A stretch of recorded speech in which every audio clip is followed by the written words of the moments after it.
अस्सलाम वालेकुम। Inter class, क्या हाल है बेटा? कैसे हैं आप लोग? ठीक हैं? अच्छा, लास्ट लेक्चर में अभी हमारा चैप्टर नंबर 12 ही चल रहा है, इलेक्ट्रोस्टैटिक्स का चैप्टर ही चल रहा है। और होप ये है कि इस महीने में हम चैप्टर नंबर 13 भी कवर कर लेंगे, ठीक है, इंशाल्लाह। अच्छा, लास्ट चैप्टर में हमने एक चीज़ सीखी थी, वो ये थी, इम्पॉर्टेंट आइडियाज़ की बात कर रहा हूँ। मैंने कहा था कि पोटेंशियल एनर्जी जो होती है वो हमेशा negative of the work done होती है। तो जब तक आप कुदरत के अगेंस्ट नहीं जाएंगे, पोटेंशियल एनर्जी जनरेट नहीं होगी, है ना? ऐसा ही है ना? और इसका बेसिक काम क्या है? इसका बेसिक काम है टू व्हाट? To restore. जो चीज़ डिस्टर्ब हो गई है उसको वापस ओरिजिनल सिचुएशन में, नेचुरल सिचुएशन में लेकर आए। रूल क्या है? जो जिसके अगेंस्ट जा रहा है, यानी अगर मैं आपके अगेंस्ट जा रहा हूँ तो मुझे पोटेंशियल एनर्जी भी आप ही सप्लाई करेंगे। अगर ये पेन अर्थ के अगेंस्ट जा रहा है तो इसको पोटेंशियल एनर्जी भी अर्थ देगी। अगर ये चार्ज इस चार्ज की फील्ड के अगेंस्ट जा रहा है तो ये इसको पोटेंशियल एनर्जी देगा। रूल क्लियर है? और मैंने एक बात कही थी, उस दिन मैंने ये समझाया था, मैंने कहा था कि पोटेंशियल डिफरेंस होता है, पोटेंशियल एनर्जी में फ़र्क आता है। क्या आता है भाई? एक ही ऑब्जेक्ट अपनी फील्ड में किसी चार्ज को यहाँ कुछ और पोटेंशियल एनर्जी देगा और यहाँ कुछ और पोटेंशियल एनर्जी देगा, यहाँ कुछ और पोटेंशियल एनर्जी देगा, सही है। लेकिन क्योंकि चार्जेस में डिस्टेंस के साथ साथ पोलैरिटी का भी ख्याल रखना पड़ता है। किसके लिए? नेगेटिव वर्क डन के लिए। भाई प्लस माइनस को खींच रहा है लेकिन मैं माइनस को दूर ले जाऊं, प्लस प्लस को धक्का दे रहा है लेकिन मैं दोनों को करीब ले आऊं, तो इसमें पोलैरिटी का भी ख्याल रखना पड़ता है, राइट? अच्छा, तो पोटेंशियल एनर्जी ये जो दे रहा है इस चार्ज को, यहाँ कुछ और दे रहा है, यहाँ कुछ और दे रहा है।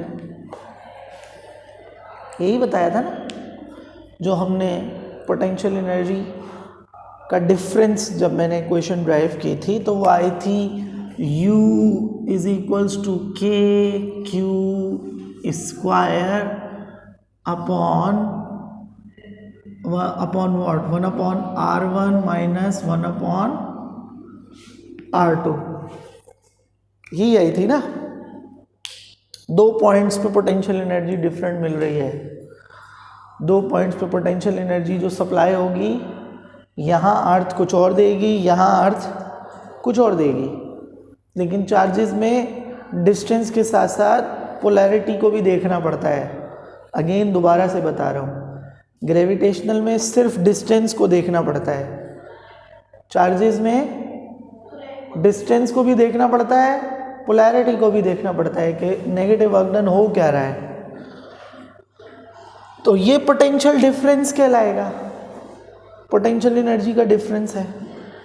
अच्छा, गौर से ज़रा इस एग्जाम्पल को देखें, इस एग्जाम्पल को देखें और समझें। मैं कहता हूँ कि ये पेन है, इस पॉइंट पे, पॉइंट ए पे इसको एनर्जी मिल रही है पोटेंशियल 10 जूल, ठीक है। इस पॉइंट पे इसको पोटेंशियल एनर्जी मिल रही है 5 जूल। भाई ग्रेविटी के साथ मैं कंपेयर कर रहा हूँ लेकिन डिस्टेंस को कंपेयर नहीं करना है, क्योंकि यहाँ पोलैरिटी का मसला है। यहाँ ये जितने करीब आएंगे पोटेंशियल एनर्जी उतनी ज़्यादा मिलेगी।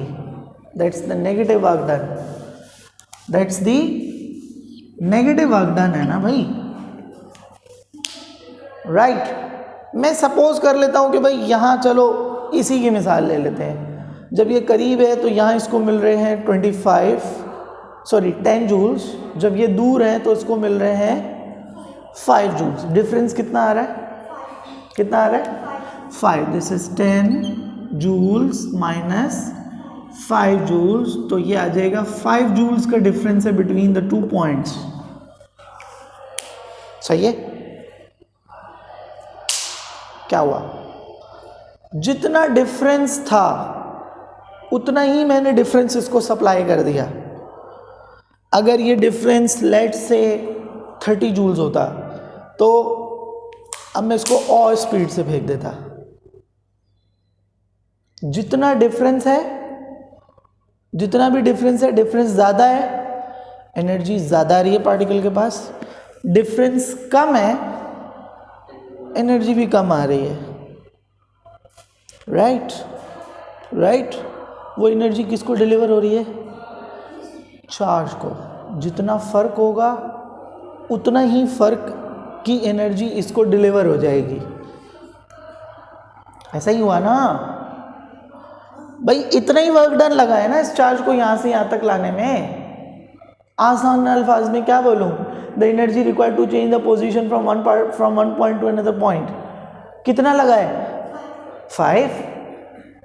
वर्क डन इस चार्ज पे कितना हुआ है 5, तो 5 जूल की एनर्जी पर्टिकुलरली एक चार्ज को मिल गई है, जितना डिफरेंस था। जब वो पोटेंशियल एनर्जी का डिफरेंस किसी पर्टिकुलर चार्ज को मिल जाता है, इसको हम कहते हैं वोल्टेज।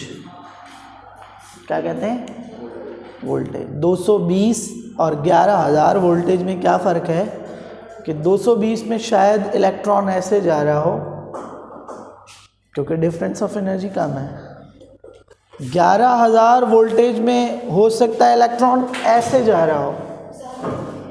जितना वर्क डन होगा, जितना वर्क डन होगा उतना ही वो वर्क डन किसी पर्टिकुलर चार्ज को मिल जाए, लेकिन वो वर्क डन किस पे डिपेंड कर रहा है, डिफरेंस ऑफ पोटेंशियल एनर्जी पे। किस पे डिपेंड कर रहा है, पोटेंशियल एनर्जी के डिफरेंस पे। पोटेंशियल एनर्जी का डिफरेंस ज़्यादा है, वर्क डन भी ज़्यादा करना पड़ेगा। पोटेंशियल एनर्जी का डिफरेंस कम है, वर्क डन भी कम करना पड़ेगा, कम डिलीवर होगा। जितना किसी चार्ज की पोजीशन को चेंज करने के लिए हम एनर्जी देंगे, वो डिपेंड करता है पोटेंशियल एनर्जी में फ़र्क कितना आया उन 2 पॉइंट्स के बीच में। और उसी को हम क्या कहते हैं, उसी को आम अल्फाज में क्या कहते हैं, वोल्टेज। तो वोल्टेज, ये जो वोल्टेज होता है, करंट जिसको हम वोल्टेज कहते हैं, इस वोल्टेज के अंदर होता क्या है कि आपके पास 2 पॉइंट्स हैं, उन पे पोटेंशियल एनर्जी का फ़र्क है। जितना फ़र्क है वही एक पर्टिकुलर चार्ज को डिलीवर हो जाता है और उसकी वजह से वो चार्ज मूव करने लग जाता है। इसको हम क्या कहते हैं, वोल्टेज कहते हैं। वोल्टेज क्या करवाएगा, वोल्टेज किसी चार्ज पार्टिकल को एक्सेलरेट करवाएगा या डी एक्सेलरेट करवाएगा। भाई पोटेंशियल एनर्जी का फ़र्क ज़्यादा कर दूं तो चार्ज को जो एनर्जी मिलेगी पोजीशन चेंज करने के लिए वो ज़्यादा मिलेगी। पोटेंशियल एनर्जी का फ़र्क कम कर दूं तो चार्ज को जो एनर्जी मिलेगी वो कम मिलेगी। ठीक है, तो उसको हम क्या कहते हैं, वोल्टेज। क्या कहते हैं, अच्छा अब वोल्टेज है, सो दिस इज -W होना चाहिए ताकि पोटेंशियल एनर्जी में फ़र्क आए। भाई पोटेंशियल एनर्जी में फ़र्क तभी आएगा ना जब ज़्यादा नेगेटिव वर्क डन करेंगे तो ज़्यादा पोटेंशियल एनर्जी स्टोर होगी। ज़्यादा पोटेंशियल एनर्जी स्टोर होगी तो जितना मैं इसके अगेंस्ट आता जाऊंगा मुझे उतनी ज़्यादा एनर्जी सप्लाई करनी पड़ेगी क्योंकि मैं नेगेटिव वर्क डन कर रहा हूँ, राइट। अच्छा, अब मैं यहाँ पुट अप कर देता हूँ। वर्क डन किसके इक्वल होता है, किसके इक्वल होता है, F इंटू डी के। This is minus F dot delta D upon Q। भाई Q तो चार्ज है ना, वर्क डन की जगह फोर्स इनटू डिस्प्लेसमेंट आ गया। फिर delta D shows what, if this is R1 and this is R2 then delta D must be R2 minus R1। सही है। तो जितना हम पोजीशन में चेंज लेकर आएंगे उतने झटके में भी चेंज आएगा। अगर यहाँ से यहाँ मूव कर रहा हूँ तो एनर्जी कम मिलेगी, वापस आते हुए झटका भी कम लगेगा। यहाँ से यहाँ मूव कर रहा हूँ, एनर्जी ज़्यादा लगेगी, वापस आते हुए झटका भी ज़्यादा लगेगा। ये जो झटका है ना, जर्क है, इसको हम आम अल्फाज में कहते हैं वोल्टेज। ठीक है, यहाँ तक समझ में आ गया। अच्छा, अब ये F अपॉन क्यू क्या होता है, what do we mean by the term F upon Q? Force पर चार्ज क्या होती है, फील्ड बाय फोर्स नहीं किया, फोर्स पर चार्ज क्या होती है, फील्ड होती है ना। तो can I put down like this is E delta D, और वोल्टेज को हम क्या कहते हैं, वोल्टेज को कहते हैं डेल्टा वी। डेल्टा वी क्यों? क्योंकि जैसे जैसे पॉइंट पे पोटेंशियल एनर्जी चेंज हो रही है वैसे वैसे जर्क भी चेंज हो रहा है। फील्ड हर पॉइंट पे एक जैसा जर्क नहीं दे रही।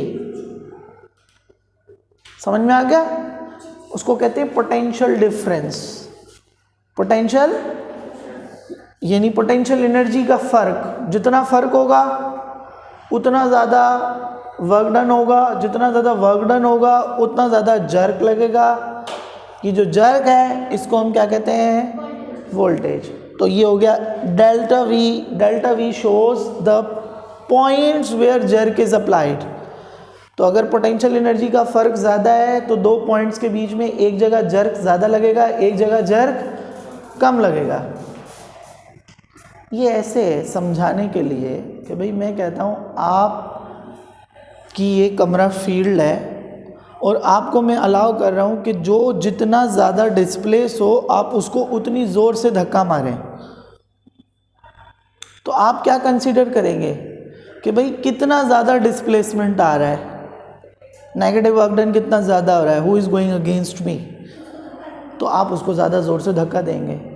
लेकिन हर पॉइंट पे जो धक्का दे रहे हैं वो आप एक जैसा तो नहीं है, इसीलिए इसको कहते हैं potential difference. Basically potential energy का डिफरेंस, जितना पोटेंशियल एनर्जी का डिफरेंस है उतना ही वर्क डन हुआ है। उस पर्टिकुलर चार्ज को वो वर्क डन की फॉर्म में मिल गया है एज अ जर्क, और अब वो चलने लग गया है, अब वो चलने लग गया है।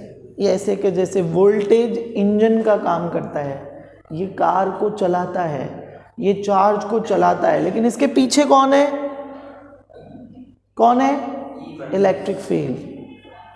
तो अगर इलेक्ट्रिक फील्ड चाहिए हो तो ये हो जाएगा E is equals to minus delta V upon delta D. Voltage भी स्केलर है, डिस्टेंस भी स्केलर है। कि क्या कह रहे हैं आप, ये क्या कह रहे हैं आप कह रहे हैं वोल्टेज किसी पर्टिकुलर डायरेक्शन में चेंज हो रहा है। अच्छा, मैं अगर जनरली आपसे पूछूं कि भाई इस कमरे का टेम्परेचर क्या है, आप कहोगे 19, लेट्स से 16, सही है, तो आपने जनरली बताया है ना।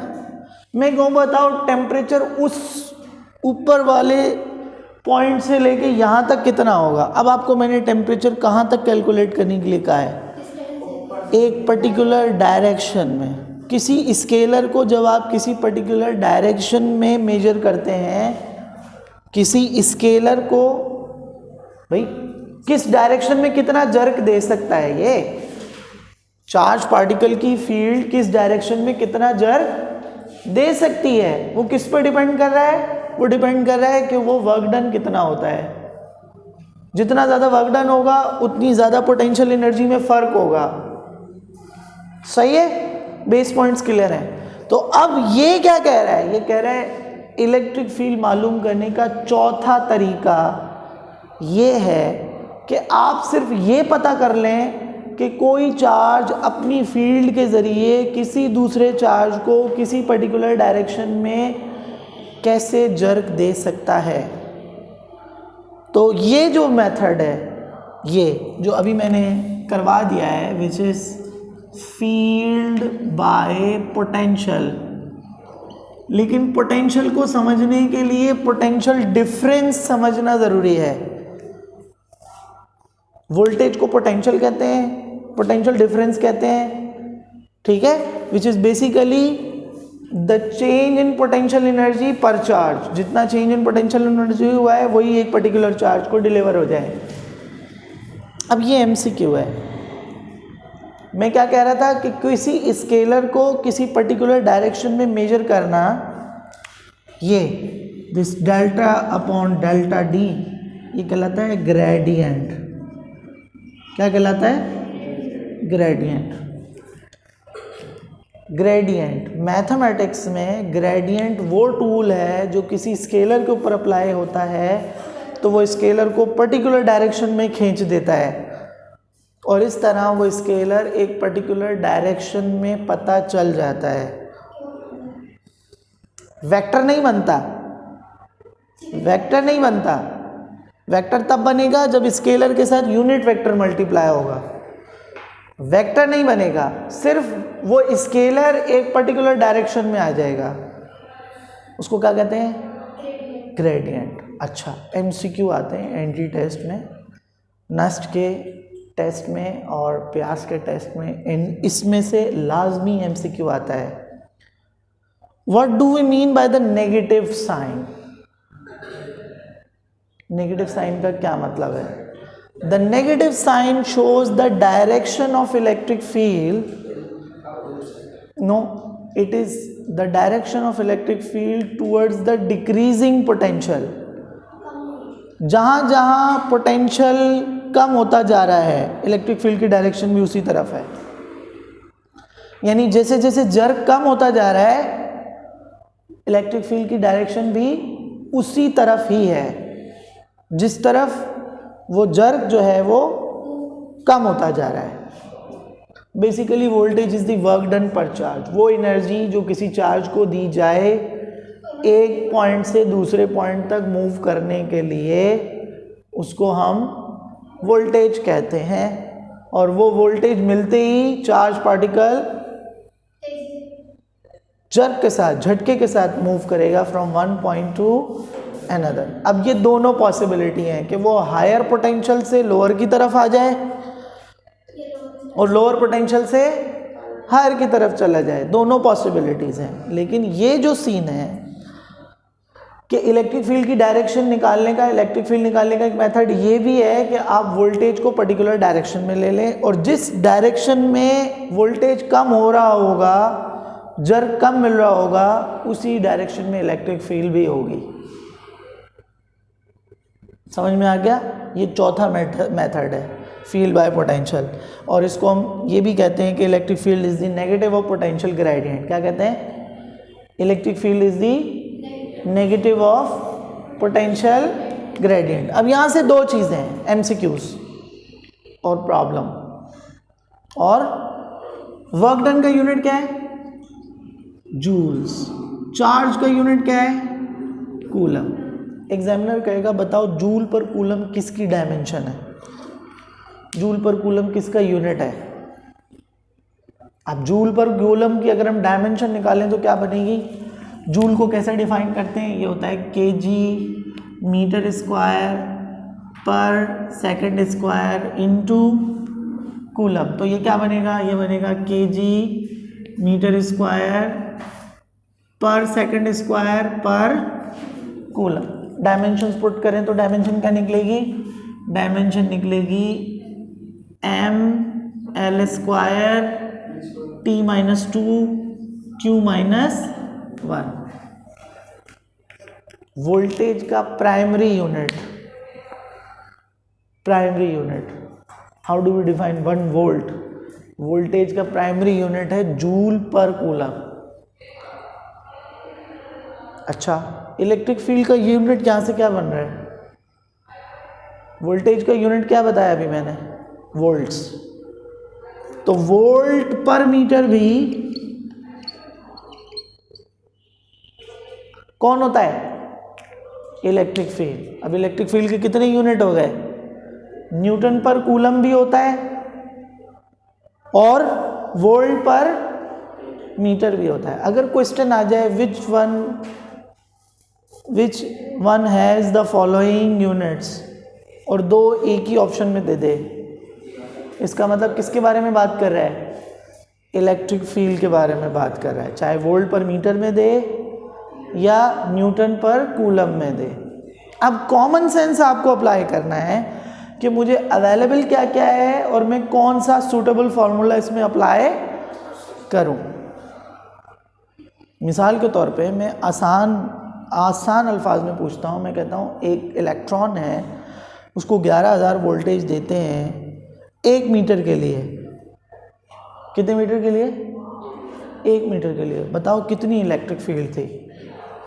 तो मैंने 11,000 वोल्टेज दिए, 1 मीटर दिया, इलेक्ट्रिक फील्ड मालूम कर लें। न्यूटन पर मीटर नहीं आएगा, न्यूटन पर कूलम में आंसर नहीं आएगा, बल्कि मैंने क्या बताया है? Electric field. अच्छा, मैं कहूँ भाई एक चार्ज है, उसके ऊपर फील्ड लगी है 10 न्यूटन्स पर कूलम 1 मीटर के लिए। बताओ कितना वोल्टेज सप्लाई किया? तो अब मैंने ये दिया, पूछ रहा हूँ, ये दिया है, ये भी दिया है, सबको मल्टीप्लाई करो, मैनिपुलेट करो, वोल्टेज मिल जाएगा।